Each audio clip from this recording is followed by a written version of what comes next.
Hi friends, ഇന്ന് നമ്മൾ ചെയ്യാൻ പോകുന്നതെന്ന് വെച്ച് കഴിഞ്ഞാൽ പണ്ട് കാലത്ത് ഉണ്ടാക്കിയിരുന്നത് സേമിയ പായസമാണ്. അപ്പോൾ ഈ സേമിയ പായസം തയ്യാറാക്കാനായിട്ട് നമുക്ക് ഗോതമ്പ് മാവും അതുപോലെ തന്നെ മൈദയാണ് മെയിനായിട്ട് വേണ്ടത്. അപ്പോൾ ഇതിലേക്ക് നമ്മൾ ഗോതമ്പ കൂടുതൽ എടുത്തിട്ടുള്ള, മൈദ കുറച്ചേ എടുത്തുള്ളൂ. അപ്പോൾ നിങ്ങൾക്ക് കൂടുതൽ ഏതാ ഇഷ്ടമെന്ന് വെച്ചാൽ അങ്ങനെ ചെയ്യാം. അപ്പം ചെറിയ ക്വാണ്ടിറ്റി ഉണ്ടാക്കുന്നവർക്ക് അതെടുത്താൽ നമുക്കിപ്പോൾ കടയിലത്തെ കൂടെ സെയിൽ ചെയ്യാനും കൂടെയാണ്. അപ്പോൾ അത് കുറച്ച് അധികം എടുത്തിട്ടുണ്ട്.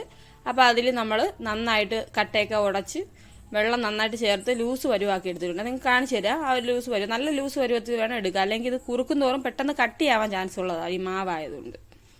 അപ്പം നന്നായിട്ട് കട്ടയൊക്കെ ഉടച്ചെടുക്കുന്നുണ്ട്. ഞാനിത് ഫസ്റ്റ് ടൈമാണ് കഴിക്കാൻ പോകുന്നത്. ഞാനിത് കഴിച്ചിട്ടില്ല, അമ്മമാർ പറഞ്ഞുള്ള അറിവേ ഉള്ളൂ. പണ്ടെന്ന് വെച്ച് കഴിഞ്ഞാൽ ഈ സേമിയ എന്ന് പറയുന്ന സാധനമൊന്നും, ഇപ്പോഴത്തെ സേമിയ എന്ന് പറയുമ്പോൾ നിങ്ങൾക്ക് അറിയാമല്ലോ, നൂഡിൽസ് പോലെ ഇരിക്കുന്ന സംഭവം ഒടിച്ചതായിട്ടും കിട്ടും, അങ്ങനെയൊക്കെ കിട്ടുന്നുണ്ട്, പല ഇതിൽ കിട്ടുന്നുണ്ട്. അപ്പം അങ്ങനെയാണ് ഇപ്പോൾ കിട്ടുന്നതെന്ന് വെച്ചാൽ. അന്നെന്ന് വെച്ചാൽ ഇതൊന്നും കിട്ടാനുള്ള സാഹചര്യം അന്നൊന്നും ഇല്ലായിരുന്നായിരിക്കും ഇത്. അതുകൊണ്ടായിരിക്കും അവരിങ്ങനെ ഒരു പേരിട്ടിട്ടുള്ളത് ഇതിന്. അപ്പോൾ അവർ തന്നെ കണ്ടുപിടിച്ചൊരു പേരായിരിക്കാം, എനിക്കറിയത്തില്ല, ഞാനിത് കഴിച്ചിട്ടുമില്ല. അപ്പോൾ ഇത് നന്നായിട്ട് ഉടച്ചെടുത്തു. അപ്പോൾ അതിന് വേണ്ടിയിട്ടുള്ളതെന്ന് വെച്ച് കഴിഞ്ഞാൽ തേങ്ങയാണ്. അപ്പോൾ നിങ്ങൾക്ക് ഒരു ചെറിയ ക്വാണ്ടിറ്റി ഉണ്ടാക്കിയാൽ ഒരു തേങ്ങ എടുത്താൽ, അതിപ്പോൾ കുറച്ച് അധികം ഉണ്ടാക്കുന്നതുകൊണ്ട് 2 തേങ്ങയുടെ പാലെടുത്തിട്ടുണ്ട്. അപ്പോൾ അതിൽ 1-ാം പാല് വേറെ 2-ാം പാല് വേറെ ആയിട്ട് വെച്ചിട്ടുണ്ട്. അപ്പോൾ നമ്മൾ കലക്കി വെച്ചേക്കുന്ന മാവ് കലത്തിലേക്ക് ഒഴിച്ചു കൊടുക്കുകയാണ്. അപ്പോൾ അതിലേക്ക് വേണ്ടുന്ന ആവശ്യത്തിനുള്ള വെള്ളവും കൂടി ഒഴിച്ചു. ശർക്കര ഒരുക്കി വെച്ചിട്ടുണ്ട്. ശർക്കര നമ്മളിപ്പോൾ എടുത്തേക്കെന്ന് വെച്ചാൽ മധുരം നിങ്ങൾക്ക് എത്രയാണെന്ന് വെച്ചാൽ അത് തന്നെ. അതുപോലെ ചവ്വരി കുതിർത്ത് വെച്ചിരിക്കുക. അപ്പോൾ അത് കുക്കറിട്ടൊന്ന് വേവിച്ചെടുക്കുക.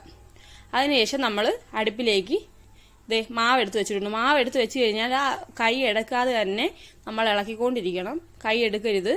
കൈ എടുത്തു കഴിഞ്ഞാൽ അടിക്ക് പിടിക്കാൻ പെട്ടെന്ന് ചാൻസ് ഉള്ളതായി സാധനം. അതുപോലെ തന്നെ നമുക്ക് അതിൽ ചേർക്കാനുള്ള ഇൻഗ്രീഡിയൻസ് വെച്ചാൽ വറുത്ത് കോരി ഇടാനുള്ള, നമ്മൾ താളിക്കൂലേ, അതിന് വേണ്ടിയിട്ടുള്ള സാധനങ്ങളാണ്. അതിൽ നമ്മൾ തേങ്ങ നന്നായിട്ട് ചെറുതായിട്ട് അരിഞ്ഞ് നെയ്യിൽ വറുത്തെടുക്കുക ചെയ്യുന്നത്.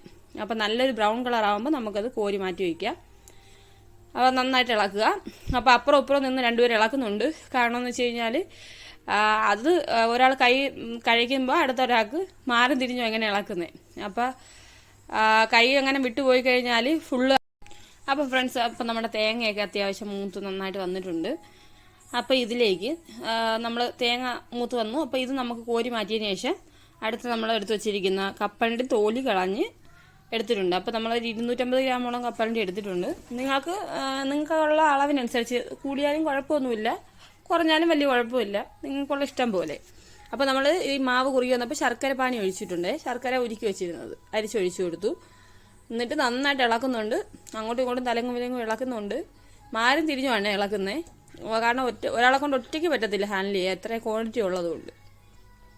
കുറച്ച് ക്വാണ്ടിറ്റി ആണെങ്കിൽ നമുക്ക് എല്ലാവർക്കും കൂടെ ഒരാളായാലും മതിയാവും നമുക്ക് ഇളക്കാനായിട്ട്.